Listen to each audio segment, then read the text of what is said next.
వే gold trusted gold buyers మీరు తాకట్టు పెట్టిన బంగారాన్ని విడిపించి ఈ రోజు ఉన్న మార్కెట్ ధరకు కొనబడను.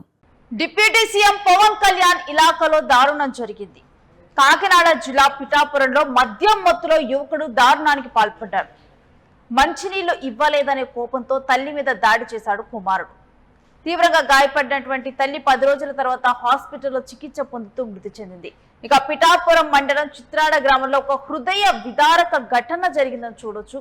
ఈ నెల 9వ తారీఖున మద్యం మత్తులో రాజాబాబు ఇంటికొచ్చాడు.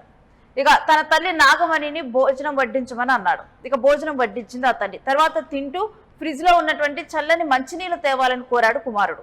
ఇక నీళ్లు తేవటానికి ఆ తల్లి వెళ్ళింది, కానీ కొంత ఆలస్యం జరిగింది. అంతే, తాను అక్కడికి తన తల్లి ఆ ఫ్రిడ్జ్ దగ్గరికి వెళ్ళబోయాడు. ఈ క్రమంలో మధ్యలో తనకి ఒక గోడ తగిలింది. గోడ తగిలితే ఇక కోపం, తనలో ఉన్నటువంటి కోపం కట్టలు తెంచుకొని వచ్చింది. విచక్షణ కోల్పోయాడు, ఒక మృగంలా మారాడు.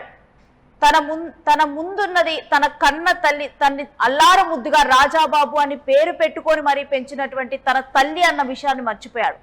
ఇక 45 ఏళ్ల తన తల్లి నాగమణిపై దాడి చేశాడు కుమారుడు రాజాబాబు. అక్కడే పూజ గదిలో ఉన్నటువంటి ఒక చెక్క కేసి తన తల్లి మొహాన్ని కొట్టాడు.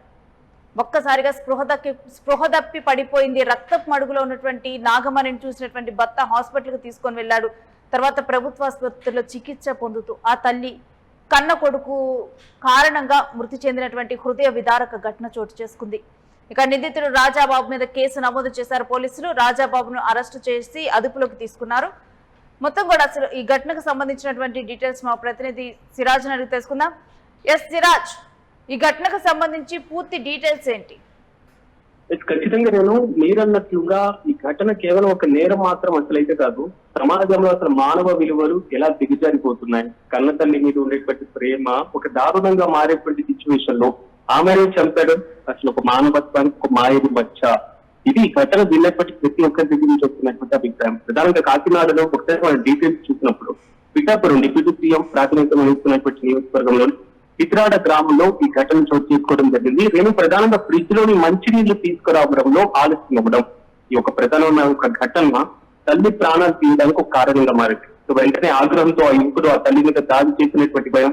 గ్రామానికి చెందినటువంటి రాంబాబు అనేటువంటి వ్యక్తి తన తల్లి పెంట నాగమణి అనేటువంటి ఆమె ఫ్రిడ్జ్ లో నీళ్లు తీసుకురావాలని ఆయన కోరడం జరిగింది. కానీ నీళ్లు తీసుకురావడంలో కొంతమంది ఆలస్యం అవడం, ఆమె వేరే పనులు కొంతమంది నిమగ్నం అవడం, సో ఆలస్యం కావడమే వెంటనే అతను కోపంతో ఒక్కసారిగా రగిలిపోయాడు. ఆ తల్లిపైన తీవ్రమైనటువంటి కోపంతో దాడికి పాల్పడటం. పూజా గదిలో ఉన్నటువంటి ఒక చెక్క పళ్ళం తీసుకొని నాగమణి తలపైన అత్యంత బలంగా బాధడం జరిగింది. 1కి 2 సార్లు కొట్టడంతో వెంటనే తీవ్రంగా గాయాలు కాలం, వెంటనే ఉన్నటువంటి రక్తం మొత్తం బయటికి రావడంతో ఆమె హాస్పిటల్కి తరలించారు. స్పృహ కోల్పోవడం జరిగింది. కాకినాడ జనరల్ హాస్పిటల్ ఆమె చికిత్స పొందుతూ మృతి చెందినటువంటి ఘటన. ఈ విషయం ఒకసారి మనం గమనించినప్పుడు ఆల్మోస్ట్ సో కోపం మనిషిని ఎంత విచక్షణారహితంగా మార్చేస్తుంది. కోపం మనిషిని ఉన్నటువంటి సాధారణమైనటువంటి ప్రక్రియ నుంచి సో ఒక మృగంలా మారుస్తుందా అనేటువంటి క్వశ్చన్ చాలా బలంగా నిలబడుతుంది. ఎందుకంటే ఈ ఘటన కేవలం సాధారణమైనటువంటిది కాదు, ఇది నేరానికి సంబంధించినటువంటి విషయం పక్కన పెడదాం మనం. అయితే సమాజం మానవత్వం నిజంగా మర్చిపోతున్నామా? క్షణికావేశం ఉండేటువంటి పరిస్థితుల్లో విచక్షణ కోల్పోతే కళ్ళ తల్లిని చంపేస్తారా? ఒక చిన్న కారణానికి అంత కోపం ప్రదర్శించడం అవసరమా? మనిషి అసలు నిజంగా తన విచక్షణను ఎలా కోల్పోతున్నాడు అనడానికి ఇలాంటి ఘటనలు ఉదాహరణ కాదా అనేది మాత్రం సామాజిక విశ్లేషకులు చెప్తున్నట్టు అవుతారు. కేవలం కోపాన్ని అదుపు చేసుకోలేకపోతే ఎలాంటి అనర్థానికి దారి తీస్తుంది. సరే, అతను మానసిక పరిస్థితి ఏదైనా సరిగ్గా ఉందా అనేటువంటి కోణంలో అయితే ప్రస్తుతం అనేక ఊహాగానాలు కూడా వ్యక్తమవుతుంది. కన్న ప్రేమకు లేదా సంబంధాలకు గౌరవం అసలు ఇవ్వటువంటి సిచ్యువేషన్స్ ఈ మధ్య కాలంలో మనం చూస్తున్నాం. 9 గంటలు మోసి పెంచినటువంటి తల్లి, పెద్ద చేసినటువంటి తల్లి, మరి ముఖ్యంగా పిల్లల భవిష్యత్తు కోసం ఎక్కువగా ఆలోచించేటువంటి తల్లిని కనీసం కరుణ లేదా కొట్టేటప్పుడు ఆలోచించేటువంటి పరంపర కూడా అసలు వారికి మస్తిష్కం పనిచేస్తుందా అనేటువంటి క్వశ్చన్ మాత్రం చాలా బలంగా వినపడుతుంది. ఈ మధ్య కాలంలో కుటుంబంలో సహనం, ప్రేమాభిమానాలను పక్కన పెట్టేస్తున్నారు. సో ఉరుకుల ప్రపంచంలో పడి మనుషులు తల్లి పేరు పరిస్థితిగా రక్త సంబంధాలు లాంటి వాటి కూడా ఒకరినొకరు అర్థం చేసుకోకపోవడం కూడా కొంతవరకు కారణంగా.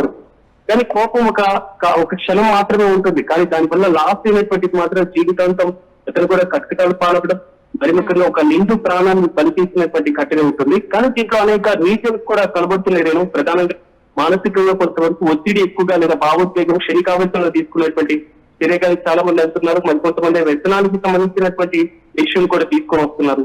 దాని తీవ్రమైనటువంటి ఒత్తిడి ఉన్నప్పుడు కోపాన్ని అదుపు చేసుకోలేకపోతే ఇలాంటి దారుణమైనటువంటి ఒడుగొట్టారనేటువంటి క్వశ్చన్ కూడా అడుగుతుంది.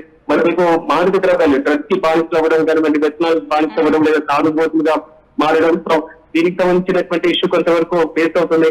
ఈ మొత్తం కూడా మనం ఆలోచించేటువంటి విధానాన్ని పక్కన పెట్టేసి ఆలోచించేటువంటి శక్తిని ఆ టైం ని కూడా మనం తీసుకోకుండా నేను మోనార్క్ ని కాబట్టి నేను చెప్పినటువంటి మాట వినాలి, ఈ టైంలో నేను చెప్పింది జరగకపోతే నేను ఇలా ప్రవర్తిస్తాను, నా బిహేవియర్ ఇదే విధంగా ఉంటుంది, నాకన్నా శక్తివంతులు లేరు, నేను బిహేవియర్ చేస్తే ఇలాగే ఉంటుంది అనేటువంటి రీతిలో ఈ మధ్య కాలంలో ఆలోచించే వారి సంఖ్య క్రమంగా పెరిగిపోతుంది. మనం చదువుకుంటున్నామా, సంపాదన ఎంత చేస్తున్నాం, సమాజంలో మనం ఎలా ఉంటున్నాం, కనీసం నైతిక విలువలు నేర్చుకుంటున్నామా, నైతిక విలువలు లేకుండానే మనం పెరిగామా అనేటువంటి క్వశ్చన్స్ చాలా మందిలో తక్కువ అవుతుంది. కానీ ఇది నిజంగా మనం కూడా బాధపడాల్సినటువంటి సందర్భమే.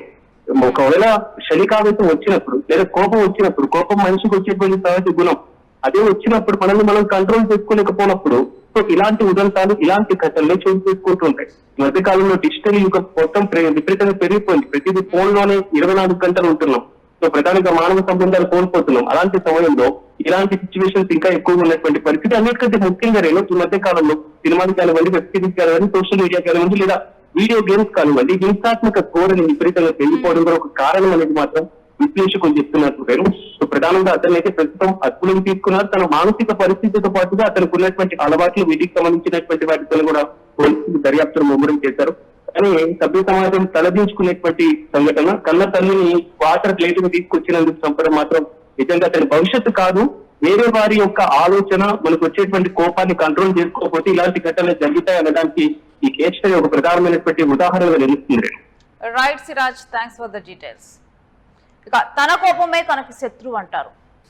ఇక్కడ తనకొచ్చినటువంటి కోపం, రాజాబాబు తనకొచ్చినటువంటి కోపంతో తన తల్లినే పొట్టను పెట్టుకున్నాడు. ఆ ఒక్క క్షణం తను కనుక కోపాన్ని కంట్రోల్ చేసుకొని ఉంటే సిచ్యువేషన్ ఎలా ఉండేది? ఆ కుటుంబం మొత్తం ఇప్పుడు సంతోషంగా ఉండుండేది. కానీ తాను వ్యసనాలకు బానిసైనట్లు ఇక్కడ కనిపిస్తూ ఉంది. తాను మందు తాగొచ్చినట్లుగా కూడా చెప్తూ ఉన్నారు. మామూలుగా మందు తాగితే మనిషి మృగంలా మారుతాడు, తనకు విచక్షణ లోపించుద్ది అంటారు. కానీ ఎంతటి సిచ్యువేషన్లో అయినా కానీ తల్లిదండ్రుల మీద చెయ్యి చేసుకోవటం, వాళ్ళకి జన్మనిచ్చినటువంటి తల్లిదండ్రుల పట్ల ఈ విధంగా అమానుషంగా ప్రవర్తించడం ఏ మాత్రం కూడా కరెక్ట్ కానటువంటి అంశం, సభ్య సమాజం తలదించుకునేటువంటి అంశం. కానీ ఇలాంటివన్నీ కూడా చాలా కామన్ గా మారిపోతున్నాయి. జన్మనిచ్చిన పాపానికి ఆ తల్లిదండ్రులు కూడా ఏమీ చేయలేనటువంటి పరిస్థితులు. ఎలాంటి సమయంలోనైనా కానీ మనిషికి ఎమోషన్స్ అనేవి కంట్రోల్లో ఉండాలి. నాకు కోపం వచ్చేసింది, నేను పక్కన వాళ్ళ మీద చేయి చేసుకున్నాను, ఇలాంటివి సరికాదు. ఏ టైంలో అయినా కానీ మనిషి తన ఎమోషన్స్ ని కంట్రోల్లో ఉంచుకుంటే తన జీవితము బాగుంటుంది, తన చుట్టుపక్కల ఉన్న వాళ్ళు కూడా సంతోషంగా ఉంటారంటూ కూడా నిపుణులు ఇప్పటికే హెచ్చరిస్తున్నారు. అయినప్పటికీ కూడా ఇలాంటి పోకళ్ళు మాత్రం సమాజంలో పెరిగిపోతూ ఉన్నాయి.